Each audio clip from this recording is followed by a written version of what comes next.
સમાચાર મળી રહ્યા છે ભરૂચથી ગેરકાયદેસર માટી ખનનના વિરોધમાં કોંગ્રેસ દ્વારા વિરોધ. ખાણ ખનીજ વિભાગની કચેરીને તાળાબંધીનો કરાયો પ્રયાસ. કોંગ્રેસના આગેવાનોએ ખાણ અને ખનીજ વિભાગની કચેરીને તાળાબંધીનો પ્રયાસ કરતા પોલીસ અને આગેવાનો વચ્ચે ઘર્ષણના દ્રશ્યો જોવા મળ્યા. પોલીસે કેટલાક આગેવાનોની કરી અટકાયત. ગેરકાયદેસર રેતી ખનન મામલે કોંગ્રેસ દ્વારા વિરોધ પ્રદર્શન યોજાયું. ભરૂચ જિલ્લામાં ચાલતા ગેરકાયદેસર રેતી ખનન મામલામાં કોંગ્રેસ દ્વારા આજરોજ વિરોધ પ્રદર્શન યોજાયું હતું. કોંગ્રેસના આગેવાનોએ ખાણ અને ખનીજ વિભાગની કચેરીને તાળાબંધીનો પ્રયાસ કરતા પોલીસ અને આગેવાનો વચ્ચે ઘર્ષણના દ્રશ્યો જોવા મળ્યા હતા. ભરૂચ જિલ્લામાં ગેરકાયદેસર રેતી ખનનનો મુદ્દો હવે રાજકીય રંગ પકડી રહ્યો છે.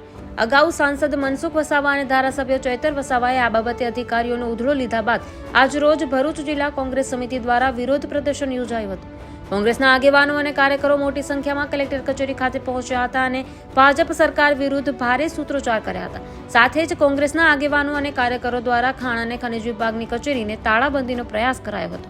આ દરમિયાન કોંગ્રેસના આગેવાનો સાથે પોલીસનું ઘર્ષણ પણ થયું હતું. દરમિયાન પોલીસે કોંગ્રેસના કેટલાક આગેવાનો અને કાર્યકરોની અટકાયત કરી હતી.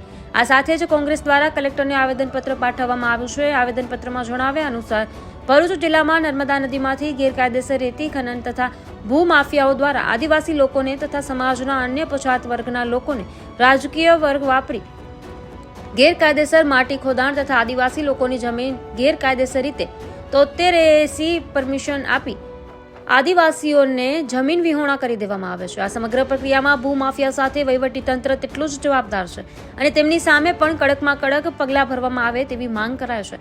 આ બાબતે ભરૂચ જિલ્લા કોંગ્રેસના પ્રમુખ રાજેન્દ્રસિંહ રાણાએ જણાવ્યું હતું કે ભાજપના નેતાઓની મિલીભગતથી સમગ્ર જિલ્લામાં ગેરકાયદેસર રેતી ખનનનું કૌભાંડ ચાલી રહ્યું છે, ત્યારે આવા તત્વોને ખુલ્લા પાડી તેઓ વિરુદ્ધ કડક કાર્યવાહી અને કડક પગલાં ભરવા જોઈએ. બ્યુરો રિપોર્ટ નઈમ દિવાન, ન્યૂઝ ટુડે. કુદરતી સંપત્તિને અને પ્રકૃતિને ગંભીર નુકસાન થઈ રહેલું છે. ખાણ ખનીજ ખાધું ભૂમાફિયાના કોણામાં બેઠેલું છે, ત્યારે કોંગ્રેસ કોઈ સંજોગોમાં ચલાવી નહીં લે. ભરૂચ જિલ્લાને લાગે છે ત્યાં સુધી આજે આખા જિલ્લામાં નર્મદા નદી પવિત્ર છે. જે હિન્દુવાદની વાતો કરે છે, નર્મદા નદીમાં નર્મદાનું આજે કેટલું પવિત્ર છે, એમાં આજે શું હાલત કરી રહી છે. ખાડા ને ખાડા પડી ગયા છે, કેટલા અકાળે મૃત્યુ પામેલા છે ત્યાં નર્મદા નદીમાં. આજે દહેજમાં ગઈકાલે ત્યાં ખાલી 100 કરવામાં આવ્યો રેડ પાડીને. આખી આદિવાસીની જમીન છે, જે વિંગુ 2 વિંગુ 3 વિંગુ એવી જમીનો છે દહેજના આદિવાસીની. એ જમીનો પર PCPR માં આવેલી છે. ત્યાં ઇન્ટેન્શનલી કોઈ પણ પરમિશન વગર ભૂમાફિયા જે આ ખાણ ખનીજ ખાધું ભૂમાફિયાના ખોળામાં માથું મૂકેલું છે, એમની મિલીભગતમાં જિલ્લા આગેવાનોની મિલીભગતમાં ભારતીય જનતા પાર્ટીની એકદમ આખું તમામ ખોડી નાખેલું છે. માટી ત્યાં નથી, ખાડા ને ખાડા છે.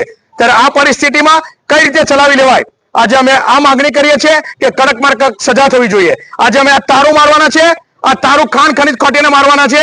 ખાણ ખનીજ ખાધું તમારી કોઈ ભરૂચ જિલ્લામાં જરૂર નથી. ભરૂચના સાંસદ ચૂંટાયેલા છે, એ 2 બાકડા થઈને વિનંતી કરે છે, છતાં પણ ભારતીય જનતા પાર્ટીના ચૂંટાયેલા પ્રતિનિધિ આમાં મિલીભગતમાં કરોડો રૂપિયા ઘર ભેગા કરેલા છે.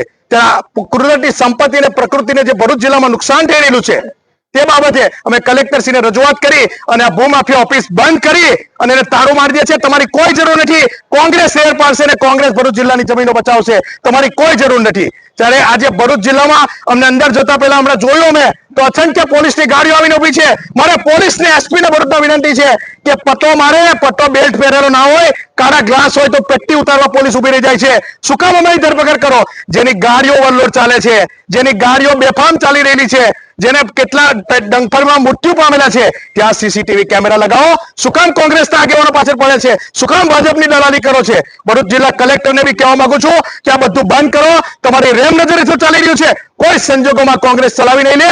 આજે અમે ભૂક્કો બોલાવી દઈશું, ભૂમાફિયાની ઓફિસ તમે બંધ કરાવી દઈશું. ચાલો.